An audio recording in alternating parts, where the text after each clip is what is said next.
بسم اللہ الرحمن الرحیم۔ ناظرین، ویڈیو کو آخر تک ضرور دیکھیے اور ویڈیو پسند آنے پر چینل کو سبسکرائب کرنا نہ بھولیں۔ تو چلیے ویڈیو کو شروع کرتے ہیں۔ اسلامی تاریخ میں ایسی شادی بھی ہوئی ہے کہ جس میں دولہا بننے کی خواہش ہر بڑے سے بڑے صحابی کی تھی۔ دوستو، آپ نے بہت سی شادیاں دیکھی ہوں گی، لیکن ہمارے پیارے پیغمبر حضرت محمد صلی اللہ علیہ وسلم کی پیاری بیٹی حضرت سیدہ فاطمہ سلام اللہ علیہا کی شادی کی تقریب سے پیاری کوئی نہ ہوگی۔ ایسی شادی جس کے لیے حوروں اور فرشتوں نے بھی تیاریاں کی، اور سب سے مزے کی بات یہ ہے کہ اس شادی کے پیارے دولہا کو اللہ پاک نے خود نامزد کیا۔ خدا کی قسم، دنیا بھر میں ایسی کوئی شادی نہ گزری ہوگی۔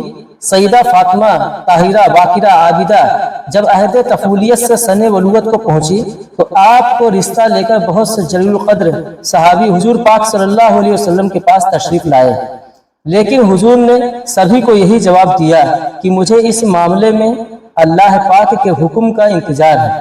کچھ ماہ بعد حضرت عبد الرحمن بن اور دیگر کچھ صحابہ نے شیر خدا حضرت علی کو مشورہ دیا کہ علی، اب آپ بھی جائیں، سب کو انکار ہو چکا ہے، لیکن جو آپ کی نسبت نبی پاک کے ساتھ ہے وہ کسی اور کی نہیں ہے۔ حضرت علی رضی اللہ تعالیٰ عنہ رسول اللہ صلی اللہ علیہ وسلم کی خدمت میں گئے کہ اتنی دیر میں اللہ کے محبوب نے فرمایا، اے علی، آج تمہارا آنا کیا فاطمہ کے رشتے کے لیے ہے؟ تو حضرت علی نظریں جھکا کر فرمانے لگے، جی یا رسول اللہ صلی اللہ علیہ وسلم نے فرمایا کہ مجھے جبرائیل نے پہلے ہی خبر دے دی ہے۔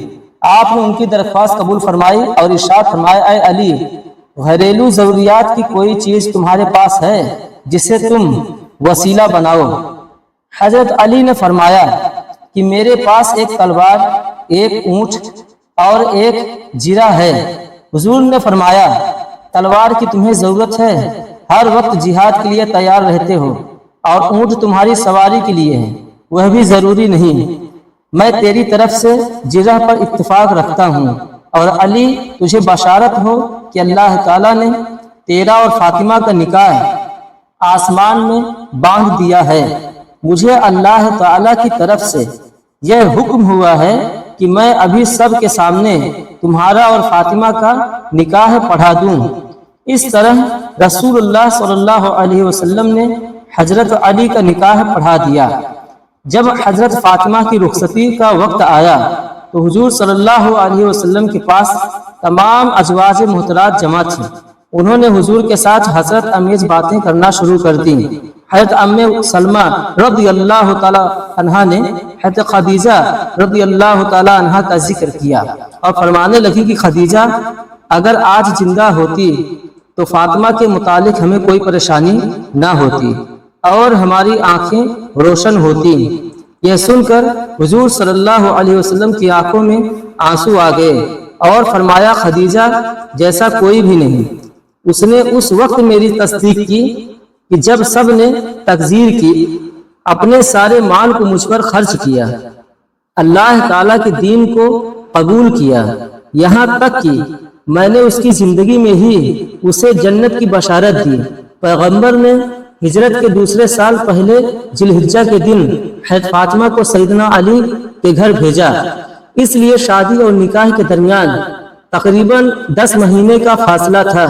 شاید نکاح کا سیرہ جلدی بڑھنے کی وجہ سے یہ تھی کہ دوسرے رشتے مانگنے والے لوگوں کے لیے جواب واضح ہو جائے، اور شادی کی دیر کرنے کی وجہ یہ تھی کہ فاطمہ جسمانی رشتوں نمو کے لحاظ سے بہتر ہو جائیں، تو انہیں جنت کا جو آقا نامدار مدنی تاجدار رسول جیو وقار دونوں عالم کے مالک و مختار صلی اللہ علیہ وسلم نے شہزادی اسلام حضرت بی بی فاطمہ کو دہیج میں جو سامان دیا اس کی فہرست یہ ہے: ایک چادر، بان کی ایک چارپائی، چمڑے کا گدا جس میں روئی کی جگہ کھجور کی چھال بھری ہوئی تھی، ایک جاگل، ایک مش، 2 چکیاں اور 2 مٹی کے گھڑے۔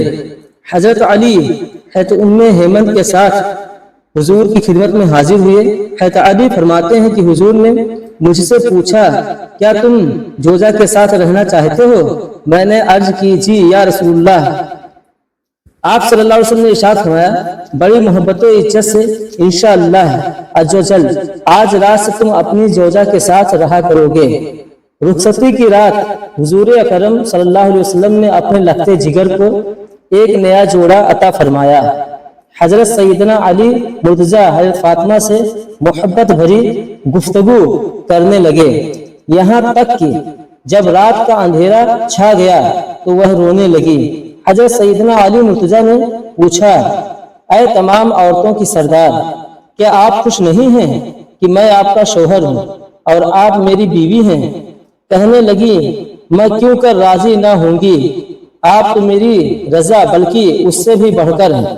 میں تو اپنی اس حالت و معاملے کے متعلق سوچ رہی ہوں کہ جب میری عمر بیت جائے گی اور مجھے قبر میں داخل کر دیا جائے گا، آج میرا عزت و فخر کے بستر میں داخل ہونا کل قبر میں داخل ہونے کی مانند ہے۔